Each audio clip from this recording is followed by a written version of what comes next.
नमस्कार, सत श्री अकाल। स्वागत है आपका मेरे YouTube channel e learning with Nitesh में।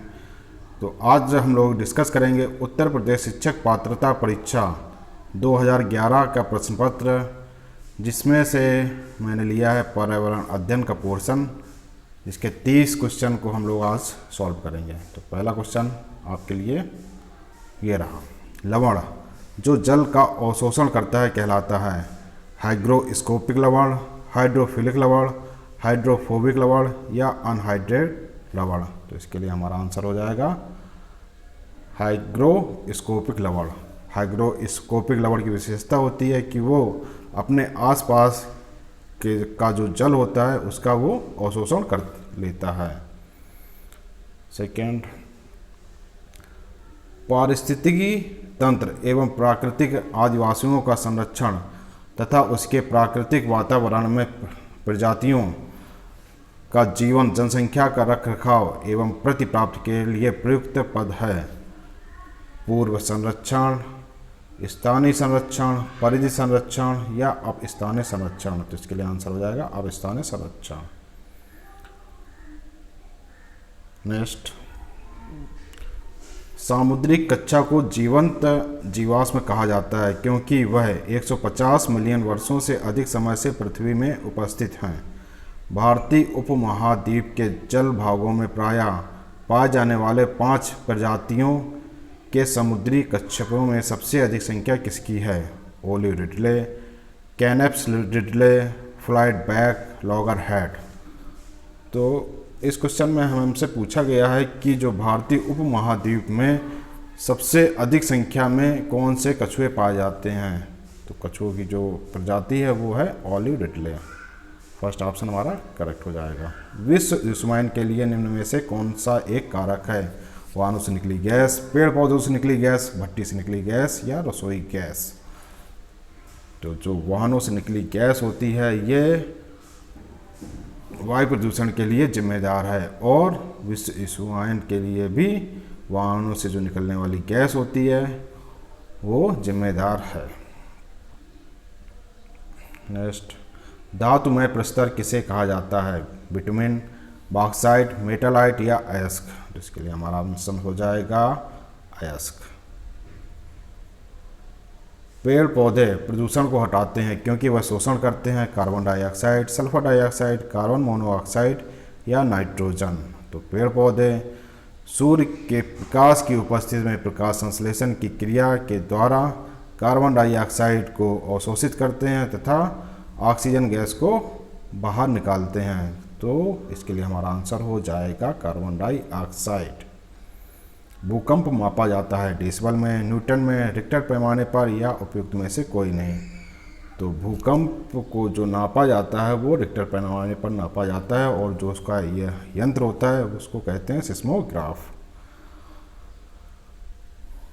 महासागरों में जल स्तर वृद्धि का कारण है ध्रुवीय प्रदेश में बर्फ का पिघलना, अत्यधिक वर्षा, अम्ल वर्षा, उपयुक्त में से कोई नहीं। तो महासागरों में जल के स्तर की वृद्धि हो रही है वो ग्लोबल वार्मिंग के कारण जो ध्रुवीय प्रदेश है वहाँ पर जो बर्फ़ है वो पिघलकर महासागरों में जा रही है, जिसके कारण से उसके जल स्तर में वृद्धि हो रही है। तो इसके लिए हमारा आंसर हो जाएगा फर्स्ट वाला, ध्रुवीय प्रदेशों में बर्फ़ का पिघलना।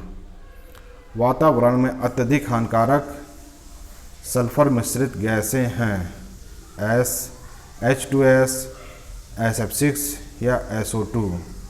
तो इसके लिए हमारा आंसर हो जाएगा SO2, क्योंकि जो सल्फर के जो ऑक्साइड हैं वो सबसे हानिकारक मिश्रित गैस हैं।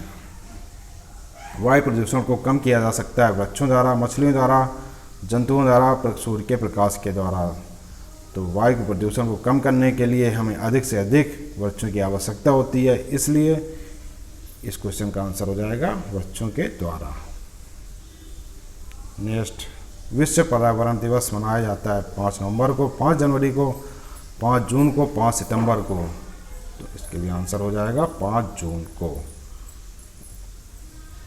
सूर्य के हानिकारक किरणों को पृथ्वी सुरक्षित रखता है आयन मंडल, ओजोन मंडल, क्षोभ मंडल या चुंबक मंडल में।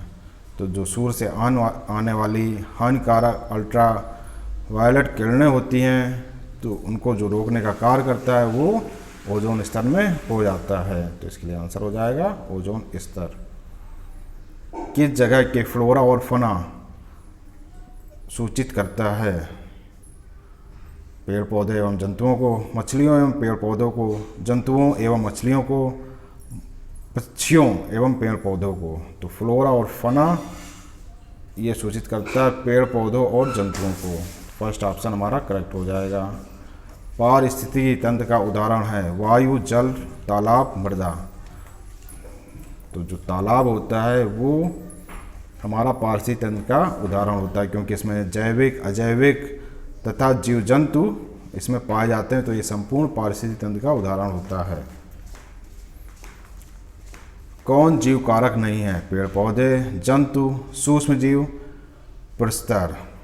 तो जीव जैव कारक पेड़ पौधे भी हैं, जंतु भी है, सूक्ष्म जीव जो इसमें प्रस्तर जिसको पत्थर कहते हैं ये हमारा कारक नहीं है, जैविक कारक। अधिकतर पेड़ पौधे पाए जाते हैं स्थल मंडल में, जल मंडल में, वायुमंडल में, प्रकाश मंडल में। जो हमारे जो पेड़ पौधे पाए जाते हैं वो पाए जाते हैं स्थल मंडल में। अन्य जीवों पर निर्वाह करने वाले प्राणी को कहते हैं पैरासाइट, डिकम्पोजर, स्कैवेंजर या ओमिनोओर। तो जो प्राणी दूसरे मृत प्राणियों पर निर्वाह करते हैं उनको कहते हैं स्कैवेंजर या मृतक भक्षी। सीएनजी संक्षिप्त रूप है क्लीन नेचुरल गैस का, कंप्रेस्ड नेचुरल गैस का, कार्बोनाइड नेचुरल गैस का, कार्बोरेटेड नेचुरल गैस का। तो सीएनजी का फुल फॉर्म होता है कंप्रेस्ड नेचुरल गैस। निम्न में से कौन विश्व ऊष्मायन का कारण है? जल प्रदूषण, मृदा प्रदूषण, वायु प्रदूषण या ध्वनि प्रदूषण। तो इसके लिए आंसर हो जाएगा वायु प्रदूषण। निम्न में से कौन पर्यावरण के लिए हानिकारक है? कागज, कपड़ा, धातु, प्लास्टिक। तो इसके लिए जो आंसर हो जाएगा वो हो जाएगा प्लास्टिक। नेक्स्ट, कीटनाशकों के अधिकतर इस्तेमाल से होगा वायु प्रदूषण, ध्वनि प्रदूषण, जल प्रदूषण या उपयुक्त सभी। तो कीटनाशकों का प्रयोग किया जाता है कृषि के क्षेत्र में। तो इसके द्वारा जो प्रदूषण होता है वो होता है हमारा जल प्रदूषण, क्योंकि जो कीटनाशक हम लोग खेत में डालते हैं वो वर्षा के जल के द्वारा पानी में मिलते हैं और पानी को प्रदूषित कर देते हैं। निम्नलिखित में से कौन सी अंतर्राष्ट्रीय संस्था पूरे विश्व में पर्यावरण सुरक्षा की देखभाल करती है? WWF, WHO, पेटा या UN। तो इस क्वेश्चन का आंसर आप लोग मुझे कमेंट बॉक्स में बताएंगे। चलिए नेक्स्ट, ध्वनि प्रदूषण नापा जाता है डेसी में, डेसिमल में, डेसिबल में या न्यूटन में। तो ध्वनि प्रदूषण को नापने के लिए जो इकाई है वो है डेसिबल। प्रकाश संश्लेषण संपादित होता है सभी पौधों द्वारा, सभी हरे पौधों द्वारा, सभी जीव जंतुओं और पौधों द्वारा या वायरसों द्वारा। तो प्रकाश संश्लेषण की जो क्रिया होती है वो सभी हरे पौधों के द्वारा होती है।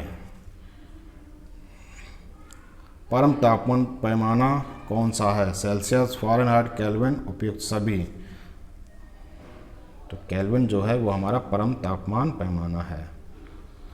भारत तथा दूसरे देशों में प्रदूषण को रोकने के लिए बनाए गए नियम किसके प्रयोग से रोकते हैं? कागज़ के थैले, प्लास्टिक के थैले, नायलॉन के थैले, चमड़े के थैले।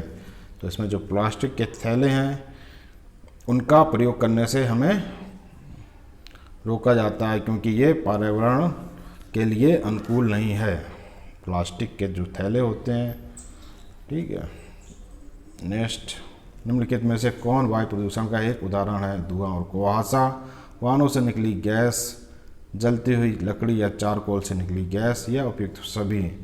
तो जो ऊपर के जितने भी ऑप्शन दिए गए हैं, धुआं और कुहासा, वाहनों से निकली गैस, जलती हुई लकड़ी या चारकोल से निकली गैस, ये सभी वायु प्रदूषण के उदाहरण है। तो इसके लिए हमारा आंसर हो जाएगा उपयुक्त सभी। ओजोन परत की मोटाई नापी जाती है, तो ये नापी जाती है डॉप्सन के द्वारा।